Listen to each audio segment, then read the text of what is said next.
The panel on the topic for today is on impact investments. So how do you invest capital and resources in companies with a lens that has impact? That could be social impact, environmental impact, as part of the criteria that you use to decide which ones deserve your money. So within that topic, I want to focus in my presentation in one particular aspect of impact, which is on creating a world where women as consumers, women as founders, and women as investors are supported and promoted. And this is very important, not just because it's the right thing to do, but because it's a very interesting and large market opportunity. And I'll present that case today on why women you should care about, and why this is a consumer segment that you should never forget about. And so let's start off today with women as consumers. So there are many stats that show that women control about $20 trillion of money, capital consumption around the world. To put that into perspective, this is larger as a market than India and China combined every year, okay? So if you think about the largest consumer group in the world, you're talking about women. Women are making the decisions on what gets purchased and consumed and adopted in terms of technology. And just to give you a little background on why I'm sitting in front of you today, I wanted to give you just a little more details on who I am. And as Daisy mentioned, I started my career with a very international background, like many of you, like the city of Melbourne. I was born in Korea and then raised in Argentina, and then I moved to the US to study. So I did engineering at chemical engineering at MIT, and then I did my PhD and doctoral degree at Stanford. What's interesting is that in my life, I basically started first as the prototypical nerd, doing inventions and really interested in technology, believing that technology was the only thing that mattered in the world. And then I became a social entrepreneur. I started to apply some of that technology into social causes, specifically in the topic of water, which affects, as you may know, 2 billion people in the world who don't have access to safe water and sanitation. After that, I went to Stanford, and then I became more of a traditional tech entrepreneur with Unoodle, which got investments from some investors that you may know, like Peter Thiel and Max Levchin, who were the first investors in Facebook and the founders of PayPal. And finally, in recent years, I decided that I really wanted to understand what it meant to be an investor. So the gatekeepers of the capital that are supporting many of these businesses. And so today I'm a venture capitalist. How many of you know what a venture capitalist does? Raise your hand. Okay, so one of you who know what it is, tell me what a VC does. Well, VC looks at young, talented entrepreneurs and backs them on a bet, saying that, okay, maybe this team is going to succeed at this problem. Yes, so VCs are a very specific kind of investor. So it's not the typical banker type investor at Goldman Sachs or JP Morgan. VCs are very focused on a very specific type of companies that are high growth, based on technology, and that have the ability to potentially scale really fast. So if you look at, the Facebooks, the WhatsApps, the Snapchats, the Ubers of the world, they mostly got an initial investment from an entity or a firm that's a venture capitalist or an angel investor. So we are in the business of taking a lot of risk. We look at businesses when they're maybe merely an idea, they have a team, maybe a prototype of a product, but we still don't know if the market is going to like these products. We don't know if they're going to be growing to be big, but we do know that if they do, they may take over the world and change the way we do consumption and the way we live our lives.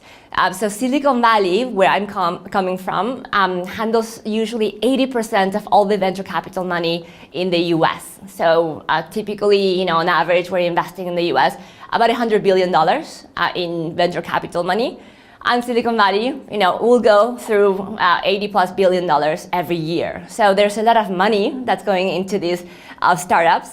Many of the startups are not going to make it. They're going to die in the process. But 1 out of 10, roughly, will hopefully make it. And when they do, they can become the most valuable companies in the world, like the Apples or the Facebooks of the world. So, since we're talking about startups, I just wanted to start with 2 stats that show you why startups are relevant for society. This is not just something that, cute, adorable nerds in college with hoodies and, computers are working on after hours. This is something that's really changing the economies and the job creation in most countries in the world.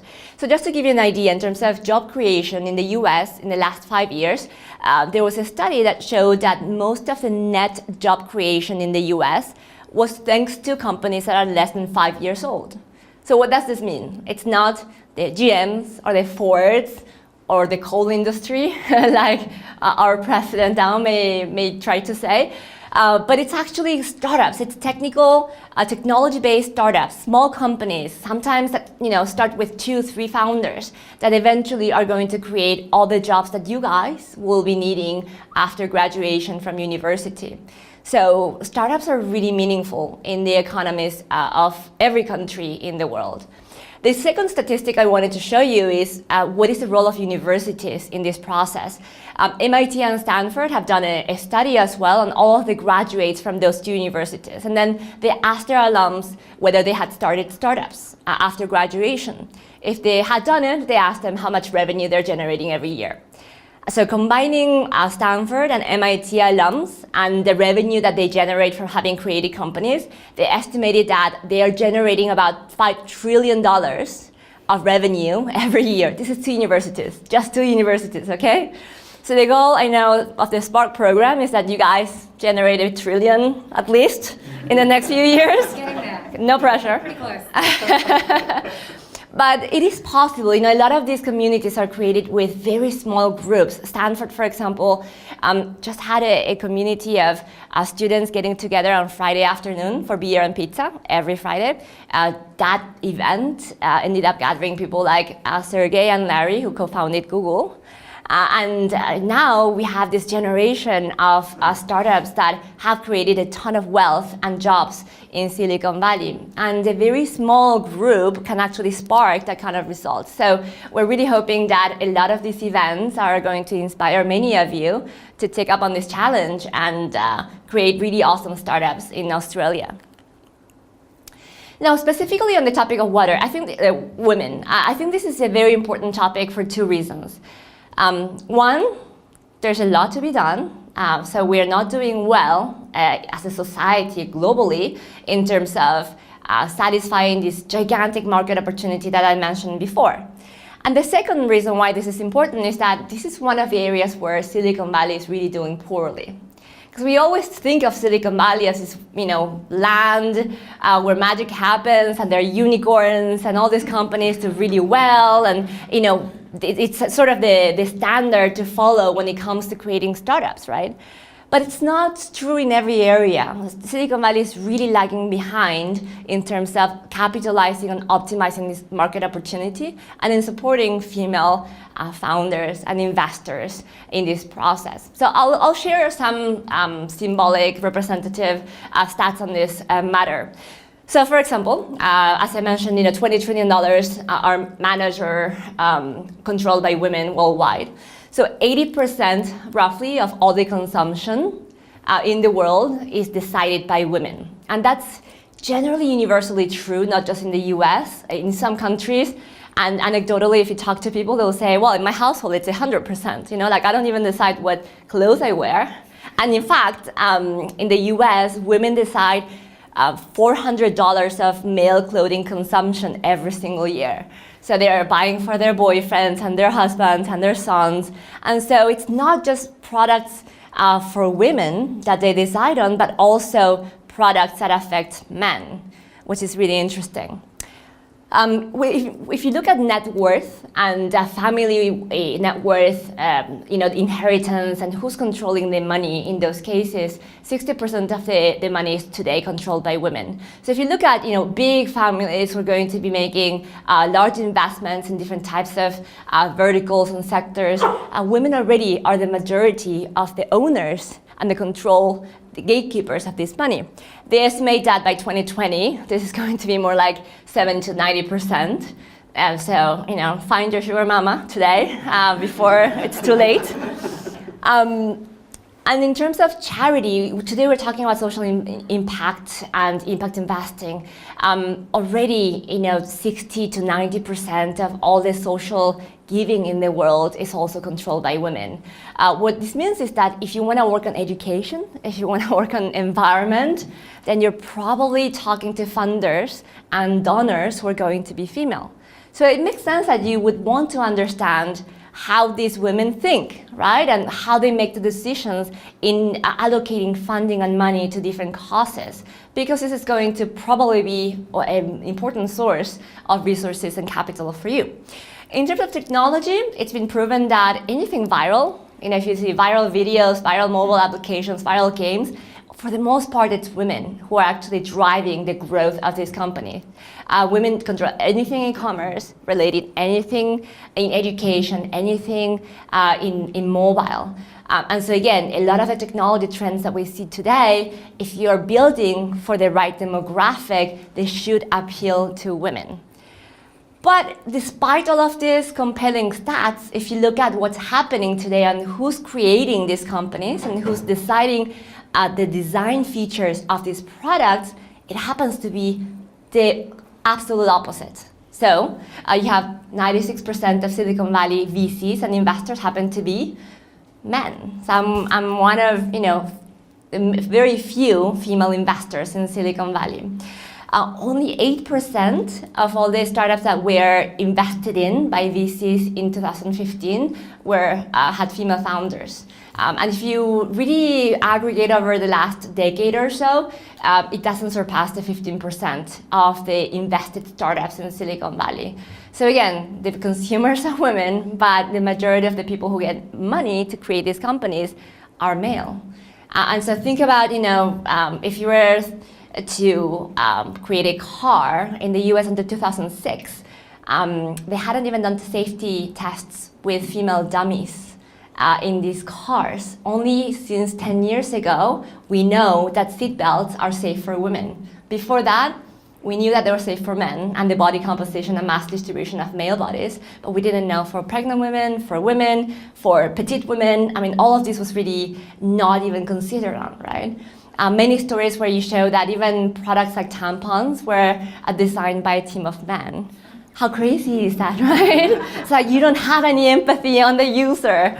But this is very common even today, where you would have consumers that are using, by definition, typically female products, and you have a room of all males. Like, you probably saw this picture of the Trump administration talking about family leaves and basically women in the US, and you had a room packed with 20 or 30 males in black suits. So there's a problem with that, don't you think? And if you look at the tech companies, of the products that you use on a daily basis, the Googles, the Twitters, the Facebooks, the Apples, look, the technical teams of all of these companies, 82%, 87%, 84%, 79%, they're mostly exclusively men. And if you look at the consumption of some of these products, who are the major highest growth segments on YouTube or Facebook? Who are the people who are posting every day, every 15 minutes? Believe me, it's teenage girls. It's not men today. So we noticed that there's definitely a market opportunity in this problem that I described to you. And that's how we devised our thesis of investment. We said, okay, obviously the consumption is controlled by women, and the people who are building these products don't know what women want because they don't have that diversity of perspective in their teams. Many of them don't have a single woman in the leadership team or the founding team or on their boards. Many of these companies, Twitter got in trouble actually because they were going through their IPO and there's not a single woman in their board. And so looking at this, we said, we're going to actually do the opposite of what the market is doing. We're going to be focusing exclusively on companies that are trying to solve pain points that are experienced by women, where the women are the main decision makers, they're the ones buying the products, they're the ones recommending the products, and if the companies are very good at understanding how to do this effectively and creating a story for the company and the product design and interface that's going to appeal to the majority of the consumers, then obviously they're going to do really well. Right? So I wanted to give you an example of a company we invested in, and during the panel I can give you, we invested in 16 companies, so we have a lot of examples of companies that have done really well by using this strategy of going against what the rest of the world is doing. And remember what I told you, this is where Silicon Valley is not doing well. So when people from outside of Silicon Valley ask me, how can I get into that market? You know, if I come to Silicon Valley and I want to create the next Uber, it's hard because there are many Ubers already in Silicon Valley, right? But if you come up with a company that's targeting a female consumer, chances are that you don't have as much competition because Silicon Valley is doing so poorly in that, right? So it's a really good way of finding a unique advantage that you can have from an ecosystem that's outside of Silicon Valley.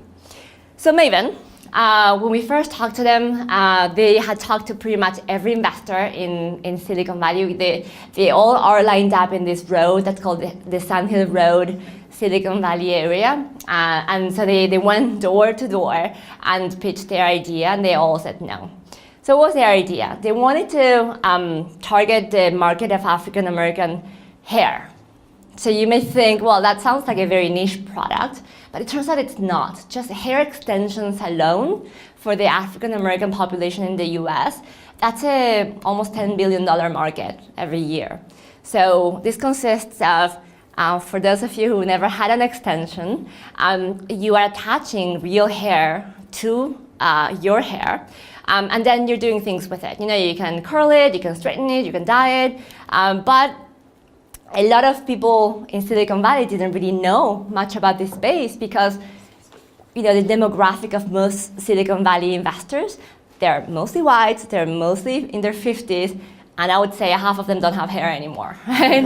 And so they were going, you know, trying to pitch this idea and showing that even though the market was a $10 billion market, nobody was creating solutions that were scalable for African American women in the US. So traditionally what they had to do was to go to mom and pop shops, run by actually Koreans mostly, that didn't have consistency of quality, it was really expensive, and then there was no empathy between the sellers of the product and the consumers because you know, Asian hair, we have awesome hair, as you know. But no, all joking aside, it was really a poor customer experience for these consumers. And so Maven decided to create a high quality product that was affordable and that it was delivered in an Amazon fashion, right? That you could get this product pretty consistently and expedited. And they used a network of stylists in the US to be able to do this. So we invested in this company when nobody else wanted to invest. We're the first VC firm to do that.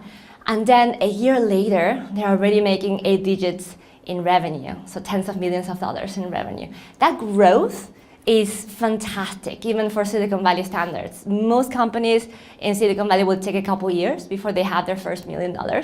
And this company was just killing it because women had been waiting for a solution like this for many, many years.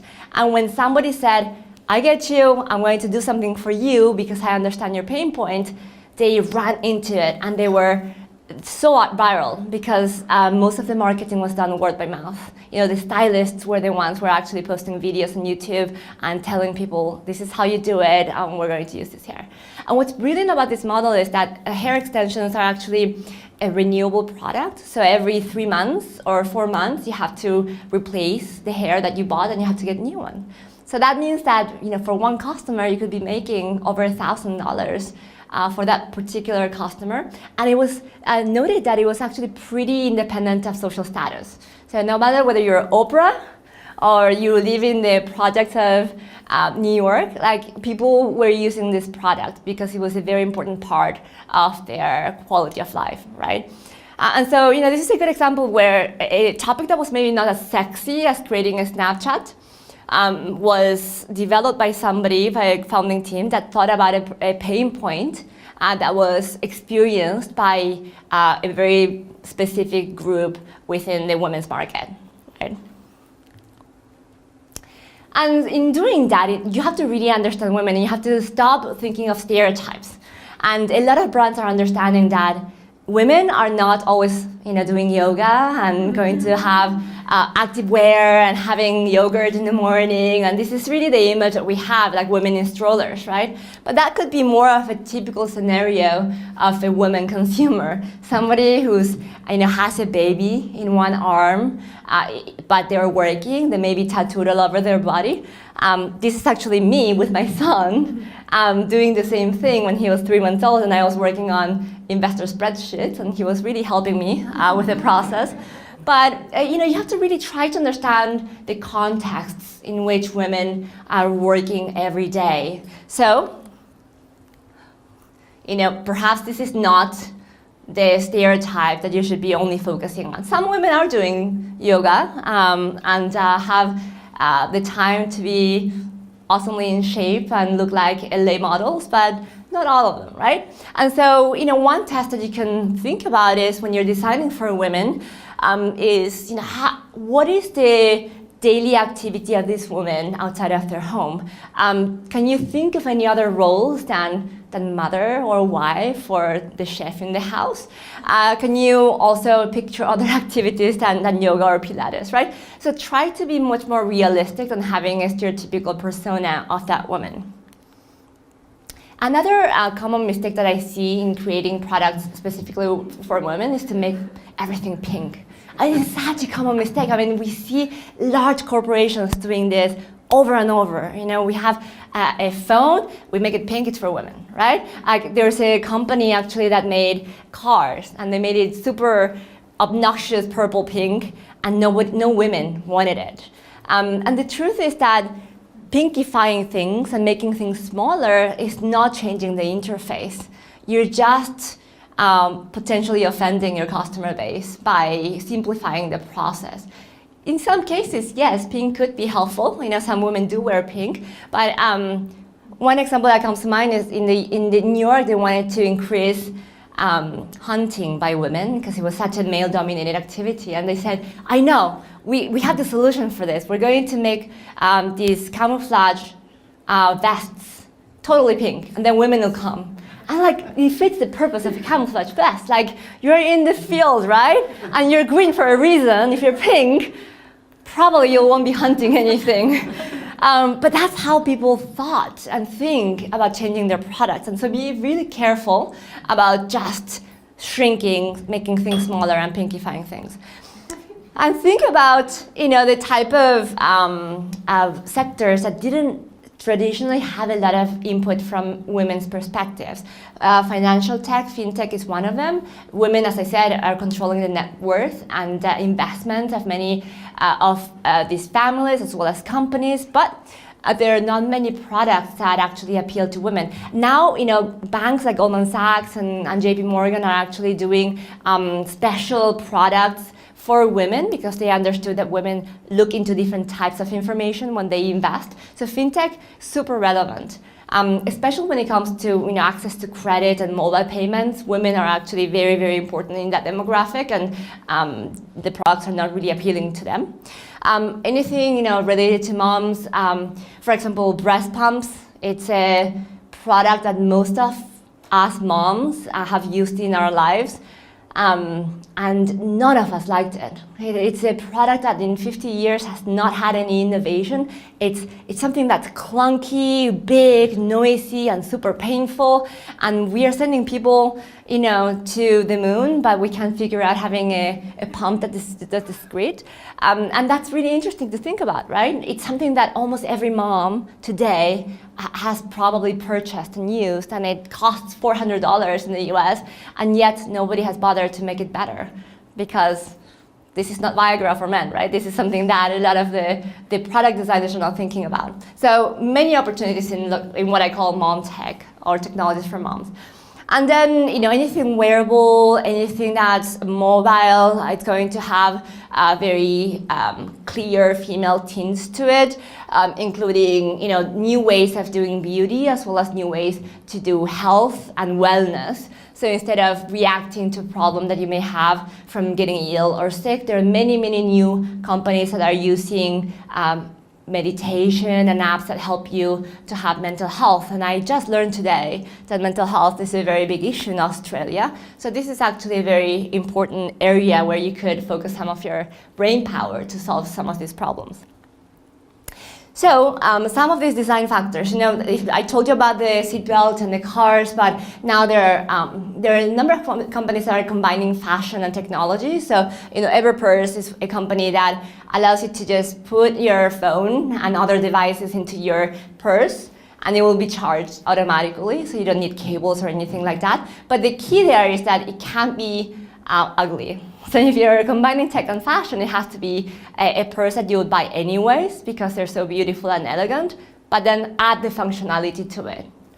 And then, a lot of, interfaces that don't take into account the fact that women have different types of nails and sizes of hands. So we need to also make sure that the ergonomics of these devices are appropriate for your demographic.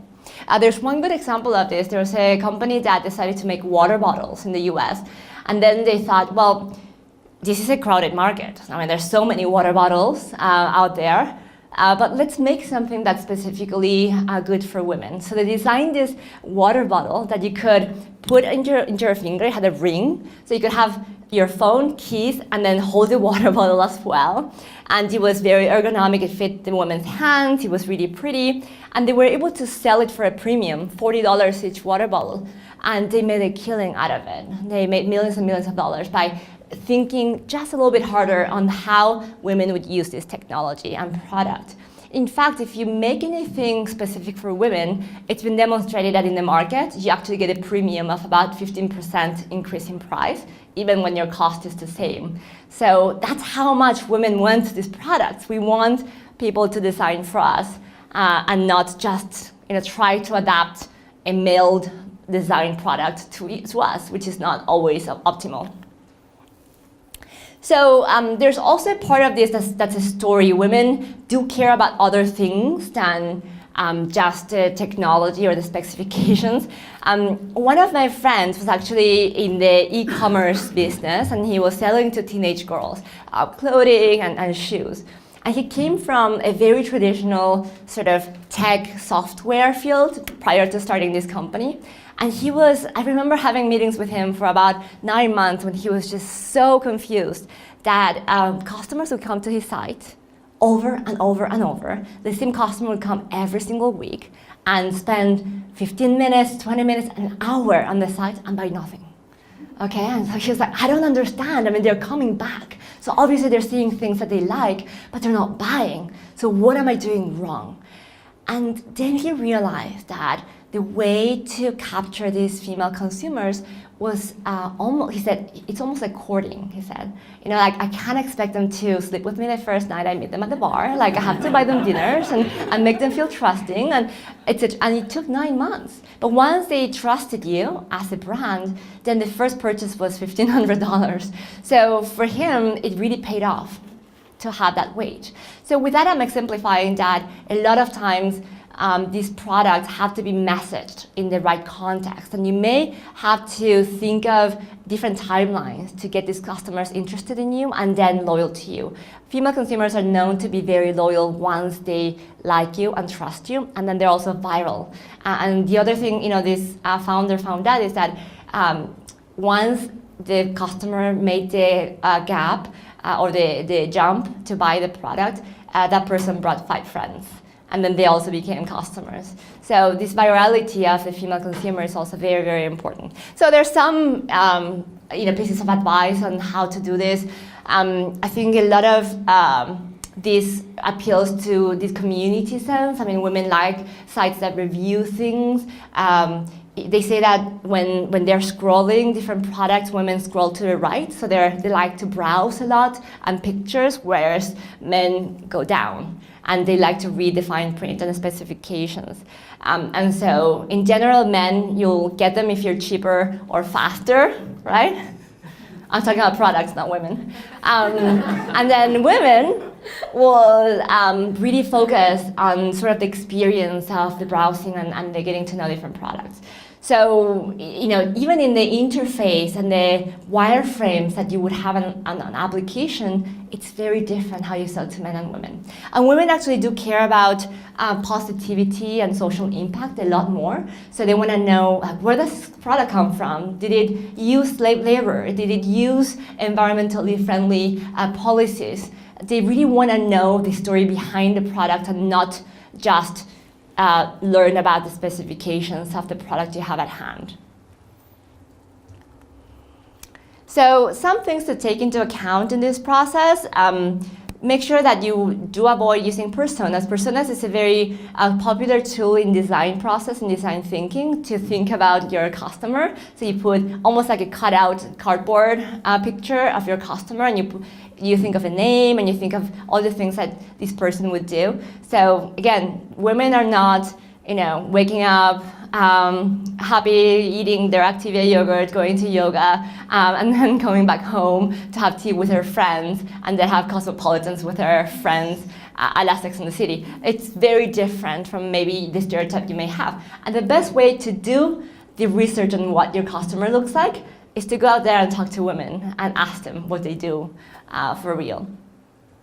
There's also more than two genders. I mean, we sort of generalize today women and men, but Facebook, for example, has 70 definitions of gender. So there are many, many types and subtleties in the spectrum of gender. And you may be really missing out if you don't consider the main groups within the gender groups. And I do believe that in some cases, you're creating technologies to level the playing field for women. So you're basically saying, if you don't have access to these technologies, you're in disadvantage. So I'm going to make this accessible to you, like financial products, so that you are at the same playing level field. But sometimes you can actually even take advantage of the fact that there is this disparity, like Maven did, and really focus on the demographic and the product that nobody else is thinking about, and that could be your competitive advantage. Okay, so I know we're running out of time, so I'll go really briefly to talk about the life of a female entrepreneur and the life of a female investor, because this is a question that's very typical from Silicon Valley. Women, especially those who are considering becoming entrepreneurs, want to know what it is like to be one of the 4% who invests or one of the 8% who gets funding in Silicon Valley. So I thought I would share some anecdotes and some stories, but we'll leave a lot of that to the panel discussion, because I know we'll touch upon this topic. So I actually did an interview with Forbes. So there is a longer version of this on the link that I shared there on this slide. That's entitled "What's Like to Being a Woman in Silicon Valley." So if you are interested in more details, you can go and read the story. Some of the horror stories I'll share with you in confidence, even though this is filmed and will be posted on YouTube, is that, just to give an idea of how backwards Silicon Valley still is. One time, I was CEO of a company, and I was about to get married. And I kid you not, somebody in my board sat me down and told me, Rebecca, after you get married, your brain chemistry changes. And so you'll be now thinking about babies all day, and you will probably not be qualified anymore to be CEO. So what's your strategy to find a replacement? And that was to my face in the 21st century. We're not talking about an Amish society in the 16th century. This is like today, right? Sometimes you go to networking events and they ask you, you're usually one of 5 women in the room. And they would ask you, hey, so what do you do? I say, I'm CEO of a company. And there's this cognitive dissonance thing that happens. And I say, do you say marketing? No, I said CEO. And they were like, you mean like sales? And that will go on forever. It's really, really funny. And it's so hard for many of these people to really think of you as a founder or CEO that you get this feedback constantly. And no wonder why, eventually you start wondering, can I be CEO? Maybe I'm not qualified because nobody believes that I could be one, right? You guys, deal a lot with Asia, and one time I had customers from Korea, we're talking about a multi-million-dollar contract with my company. And the first half an hour, every single time would be about my marital status. Back then I was single, and it was a room of probably 4 or 5 men, all dressed the same. It's almost like they buy their suits in the same store. And they'll come and they say, well, first, before we talk about our business, are you married? No, I'm not. Why not? And then, you would have to explain that this is your focus in your career or whatnot. And they would be like, well, but you're 30, you have to get married, you have to have children. And it was interesting to me as an anthropological experiment, because it was almost like they couldn't trust me until I was a woman that they could identify with. And for them, a woman who was not married and who didn't have that ambition was not somebody they could trust, because it didn't really fit the model of a woman in their culture, right? And then eventually I did get married, and the next time I met with them, I said, now I'm married, you can't tell me anything about this. And they said, okay, but when are you gonna have children? And then I said, well, eventually probably I will. And they said, look, you're already too late, over 30. In Korea, we called you a gold miss, because basically you'll never have the motherhood experience that other people have. And so it was not enough for them either. And once they're done with me, I had a junior person who was also a woman, and she was in her 20s, and then they would focus on her and why she was not married. And I'm gonna do something different from Rebecca, because obviously she's a really bad example in not finding a husband. And so this would go on forever. And this is something that we will deal with in Silicon Valley on a daily basis. My friends have done even experiments every time they go pitch to investors, and they would have a spreadsheet and they would log, so today I wore a mini skirt. Did I get funding, yes or no? Today I wore a pantsuit. And then they would correlate their clothing with the reaction they got from the investors. I have a friend who went into a meeting to an investor, and they had a firm with a team with only female co-founders. And so they heard all this, and they said, I love the idea. I think you're targeting a really important market. But next time, bring a guy, because the guy is going to give you more credibility. Mm-hmm. Even if he doesn't do anything, just bring him in the room, right? It's crazy. In so many board meetings, I would have my co-founder happen to be a guy. And you would go into the financials and the reports and all the questions and all the the eyesight, you can track this. They would go to my co-founder, even though I was CEO. And you sort of have to I'm here, I'm CEO. And every now and then they will remember, oh, Rebecca's here. By the way, how's the team doing? Did you have any events? Did you go to any retreats? And so, sometimes you really have to command the attention of the people in the room, because they will automatically just unconsciously, subconsciously go and look at the men in the room. And in this process, it's very important that the men also are going to speak up and say, by the way, Rebecca has an opinion on this, and she should be speaking on that because she's the CEO. And so it's not just the women who have to speak up, but it's also the men. Okay, now that I have told you some of the horror stories, I do believe that actually being a woman is an advantage in Silicon Valley. Why? Because in most cases, you stand out. And standing out is really important in this process. Investors talk to hundreds, if not thousands, of deals on a daily basis, right? Every week, every month, we're talking to too many to remember. If you go to an event and 80-90% of all the attendees are male, and you happen to be that one woman who happened to be there, they will probably at least remember you. And that's helpful in establishing these connections. Media loves female founder stories as well. So it's possible that if you're a female founder or have a female founder, you'll be accessing more media opportunities. And in every room, you'll probably have a unique perspective that nobody else has, because you have had this experience from being a minority in this field that positions you to have a very unique perspective. So you can take advantage of that.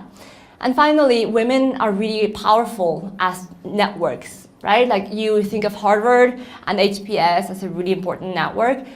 I have found that women networks are the most powerful intimate, close-knit networks that can help each other if it's done right. So for the women in this room, take advantage of this and get together, because women are so much more efficient at making these connections on average than the typical male group.